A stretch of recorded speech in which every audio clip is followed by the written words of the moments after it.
Good morning. It's Tuesday, October 14th, 2014. This is Tech Talk Today, episode 75. And is today the calm before the storm? No, unfortunately, there is plenty to talk about, and some of it's a little bit of bad news, so let's prepare ourselves by greeting our excellent Mumble Room. Time-appropriate greetings, Mumble Room.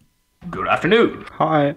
Hello. So you've all assembled all over the globe, so that way we can break people the bad news. And if you've been a Dropbox user for a long time, and you've used that password pretty much anywhere else, it's probably time to change that password.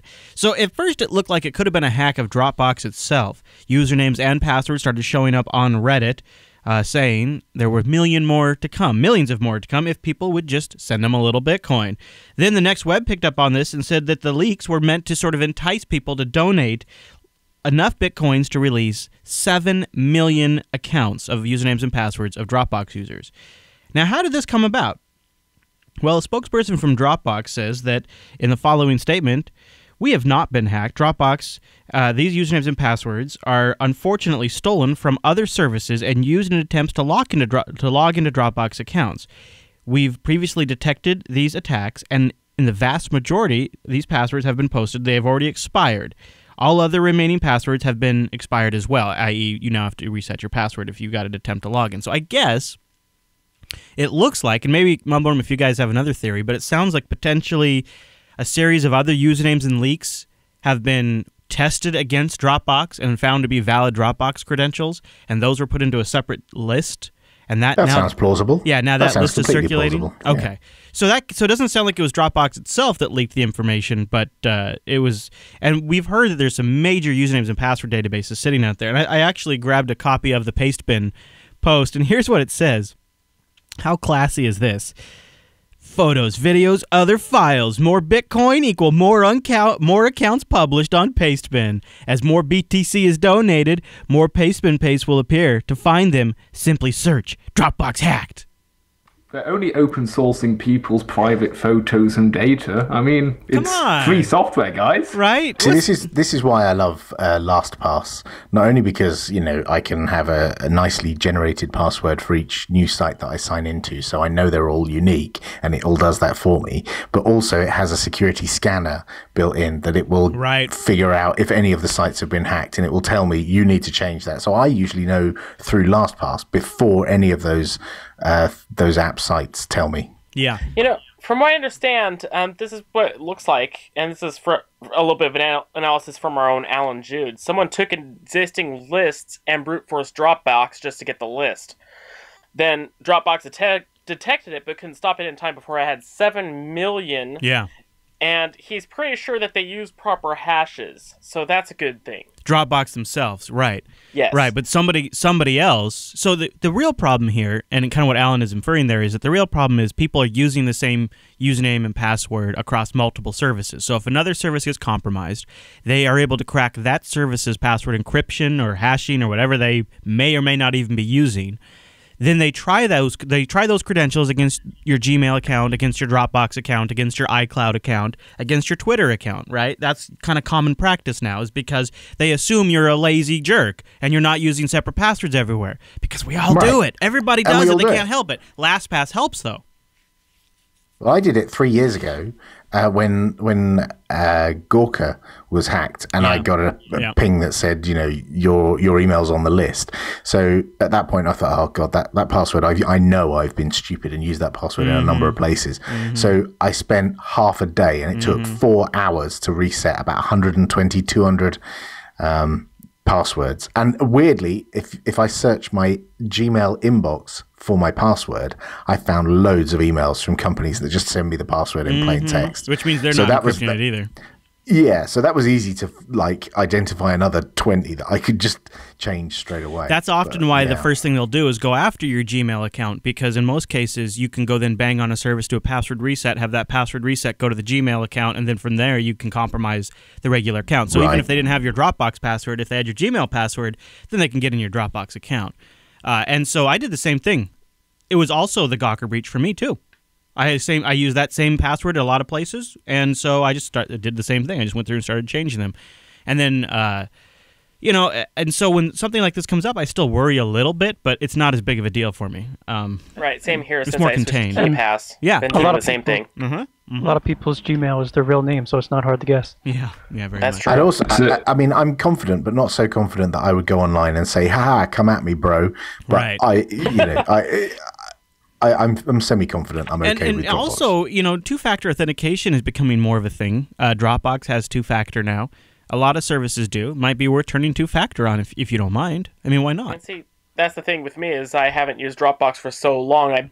I guarantee that password is expired. Yeah. And I guarantee that it hasn't been set up for two-factor authentication. Therefore, it's not even going to be allowed in. I'm hoping There's a great site. If you go to two-factor auth, all spelled out in English, twofactorauth.org is a list of sites that use or have implemented two-factor auth, so you know which ones you can enable. And it also lists the ones that don't use two-factor auth, so that you can poke them and tell them that they should. I'll toss a link to that in the show notes. Good link. Oh, yeah, look at they got it broken up by banking, cloud computing, communications, cryptocurrencies, developer resources, domains.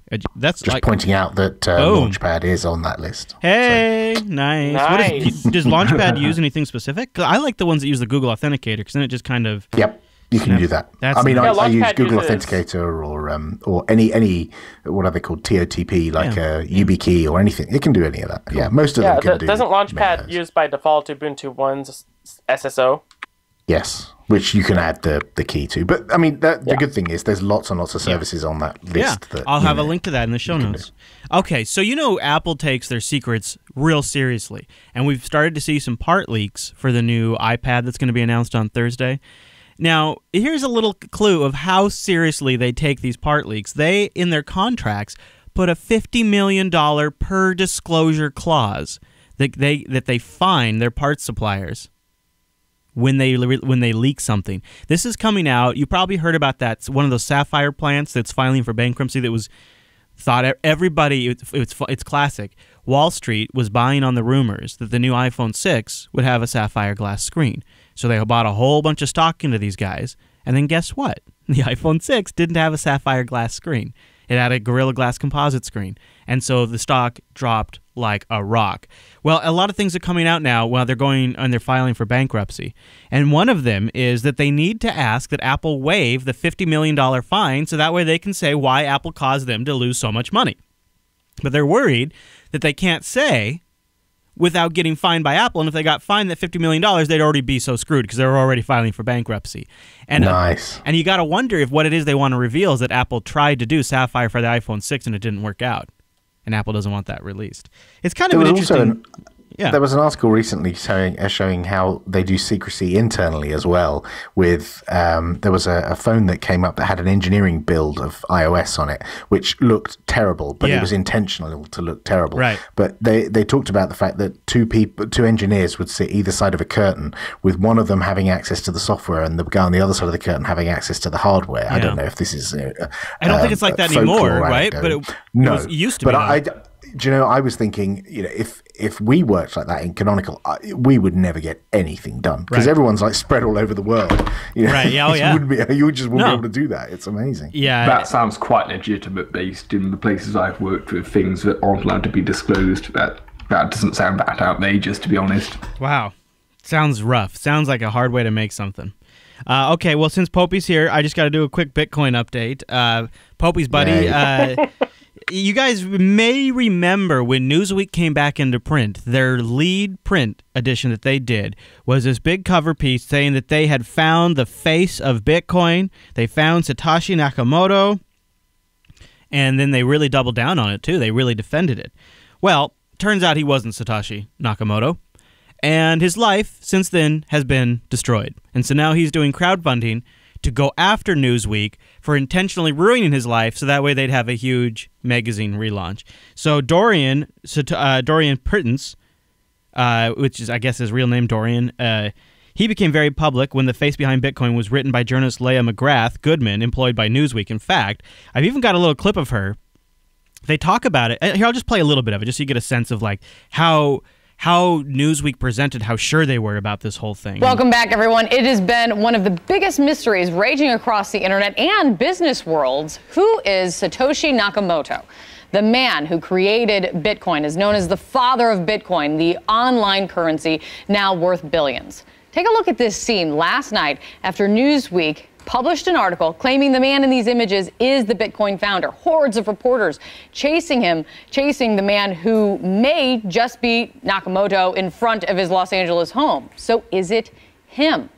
Well, it turns out it wasn't him, and of course the Newsweek reporter doubles down on it. So now he's suing them, saying that they've pretty much ruined his life. He criticizes the article, he criticizes the redactions that they never made, even though he provided proof, and that they continue to just sort of use him to sell magazines. So he's also accepting Bitcoins in this crowdfunding campaign. Nice. And yeah, he's got a background page up where he really goes after him. He goes after the author, he goes after all of the mistakes, he goes after Newsweek, the organization itself. He's an angry person now, and the headline piece is Newsweek lied, and they still haven't officially retracted the article either. So good for him, I say. Good for him. Go after the crappy journalism that was trying to make a buck off of your face. Hey, before we move, I want to mention our Patreon page. No movement this week so far. I'd love to. We're trying to get that up to 400 before the end of October. That's just a couple of weeks away. We're hoping to get to 400, and then we're going to announce some new milestones shortly after our trip. But right now, we're hoping to get to 400 by the end of October to help finance our trip and give us sort of a good leveling spot right there to land on, and we'll establish new milestones from that point forward. Patreon.com/today. Even if you can't afford it, I even appreciate if you can spread the word to somebody who might be interested in supporting the Jupiter Broadcasting shows. Patreon.com/today. So, I know we just did the Kickstarter of the week, but I wanted to talk about this Tor box that came in, and then I have another piece I want to discuss with you guys, and this one's getting some attention. It's not even the first one we've seen, one of these like little mini Tor machines that you plug into your network, and now all of the traffic on your network goes through this. The idea is maybe you put it in front of your router to your ISP, and then everything that you do on your network, on your smartphone, your tablet, and on your desktop all goes through Tor. It's a Kickstarter that's getting a lot of attention this morning. They have 28 days to go. They have they had a pledge of $7,500, and they've already nearly made $300,000 with 4,600 backers. I'll play a little bit of the video just because I thought it was kind of an interesting idea and a different presentation, more consumer friendly, you might say.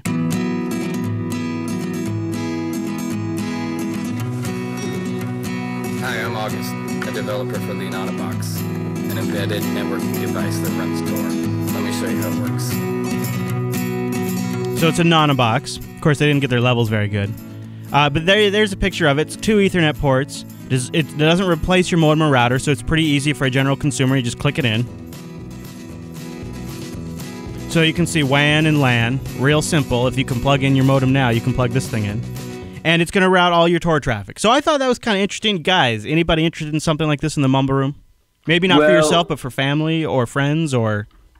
It's an easier setup than routing all your traffic through just using the Tor software on each individual computer. Right. So I'd actually quite enjoy the convenience. But the thing I'm concerned about is how you'd get updates to patch Tor when you've got this anonymous embedded device sitting on your network with all your traffic going through it. Right. It would have to go out and it'd have to stay pretty current. That'd definitely be a big concern. What about how do you bypass it? I mean, one of the things about having a software solution on your desktop is that you can turn it off when you want to. So, if you want to go for some region-locked thing like Netflix or BBC iPlayer, you can. With this sat in the cable, how do you turn it off so that you can...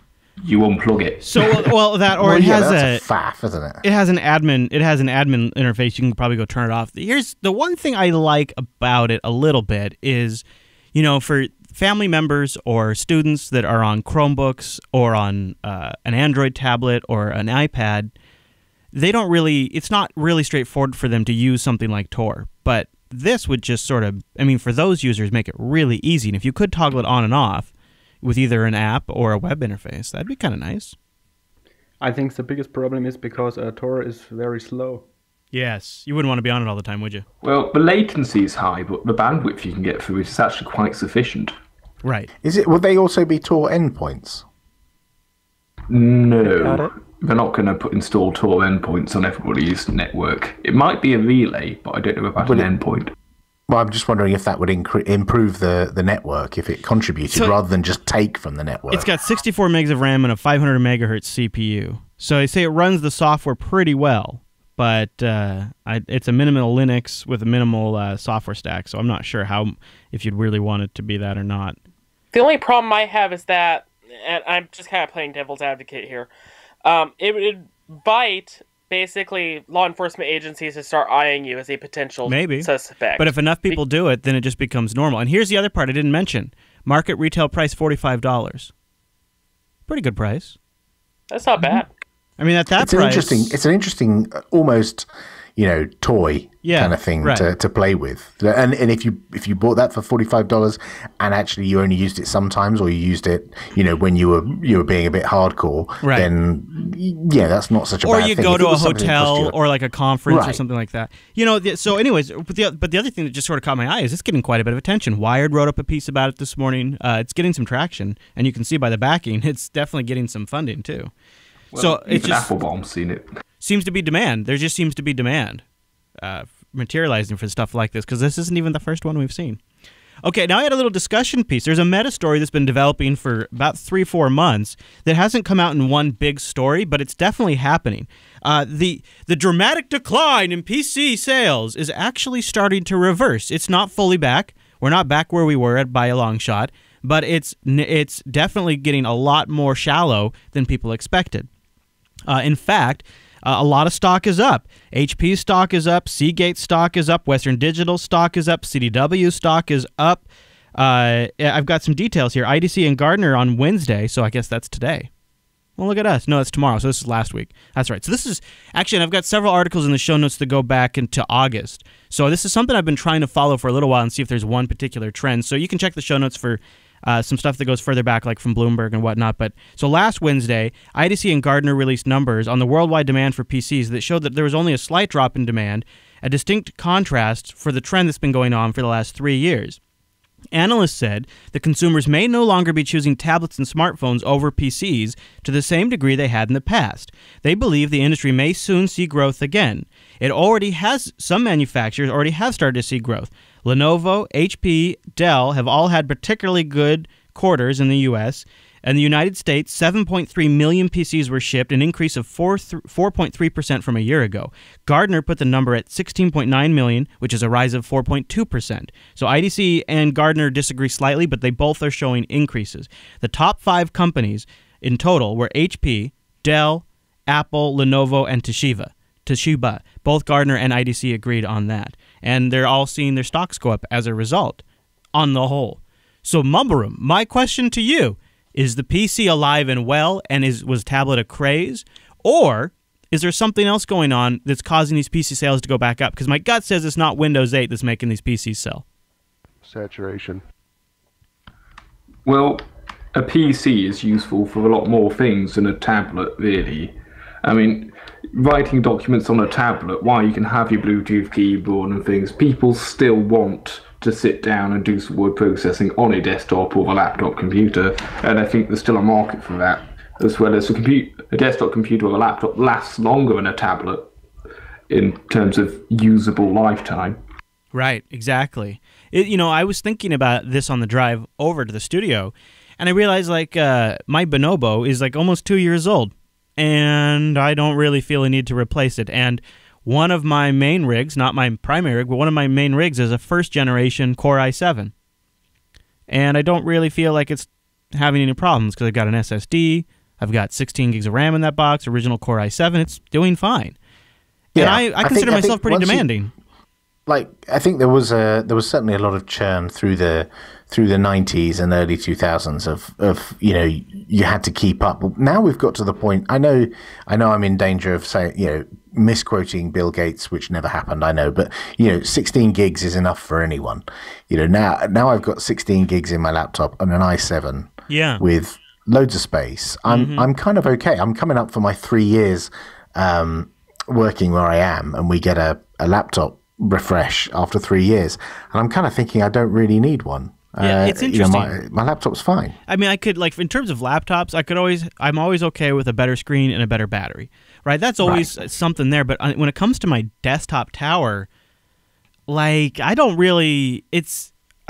know. I think for I think people bought computers, and I think the average computer user hit that state a while ago, and now they're just kind of cycling through them.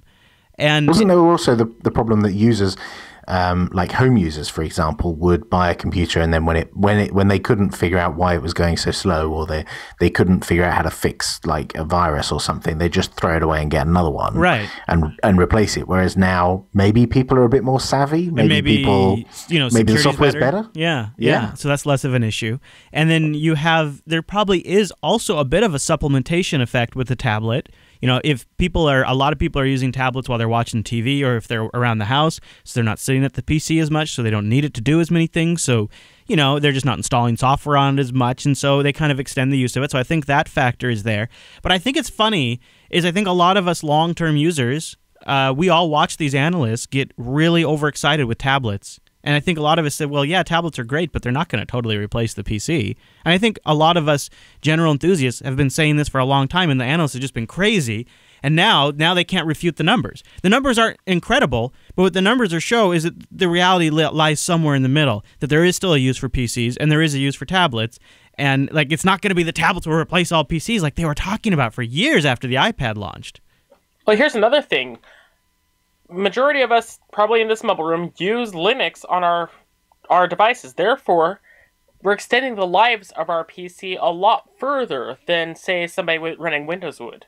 Yeah, but we account for a tiny, tiny proportion of the market. I agree. I'm not talking about that in general. I'm just talking about, for instance, Popey, you and Chris were just saying that your computers are coming up on 2-3 years old and have no need to replace it. Well, I would factor a lot of that to Linux. Yeah. Well, maybe, but I mean, both of them, my desktop and my laptop, both came with Windows 7, and Windows 7 would be perfectly usable on both of them. I don't even know if Windows 7 has gone out of support or what. I just don't keep an eye on that, but I think Windows 7 would be fine on these machines. I'm looking at Tackle in the chat room. He says, I'm just downgrading my PC to a NAS. So he's dedicating his PC as a NAS, and he's going to do most of his work on an Acer C720 with Arch.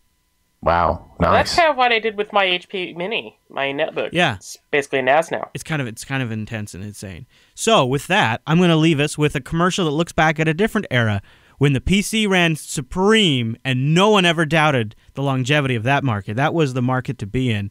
And that'll be a good note for us to wrap up today. We'll be back tomorrow, Wednesday, for another edition of Tech Talk Today. And then on Thursday, we're going to be 1 hour later than normal. Eric will be here in studio, and we'll be doing our Mystery Science 3000 Apple keynote coverage. And this time, Eric's brushed up on his Mandarin. So if they stream it in multiple languages, we'll have a translation. Right, Eric? I'll do my best. Okay, yeah. All right, thanks for joining us today, everybody, and see you back here tomorrow.